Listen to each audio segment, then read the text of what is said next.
तर गणपतीसाठी कोकणात जाणाऱ्यांना चिपळूणमध्ये खड्ड्यांचा त्रास सहन करावा लागतोय, ज्यामुळे मोठी वाहतूक कोंडी होतीये, ज्यामुळे अनेक तास वाया जात आहेत। पहिल्याच दिवशी कोकणात येणाऱ्यांचे मोठे हाल होताना पाहायला मिळतात।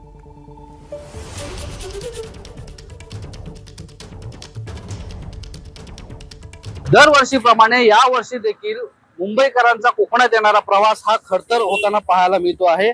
आपली या दृश्यांच्या माध्यमातून तुम्ही पाहू शकता, गणपती उत्सवासाठी कोकणात हजारोचे प्रवासी आहेत ते आता दाखल झालेले आहेत आणि त्यांचा हा प्रवास याही वर्षी खड्ड्यातून होताना पाहायला मिळतोय।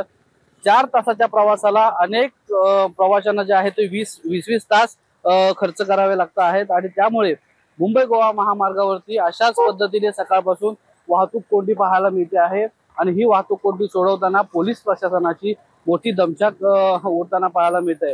खरं तर आता ही जी परिस्थिती आहे ही खेडमधली भोसलेघाट परिसरातली परिस्थिती आहे आणि ह्या संपूर्ण परिस्थितीवरती प्रवासी वर्गातून प्रचंड नाराजी व्यक्त होते।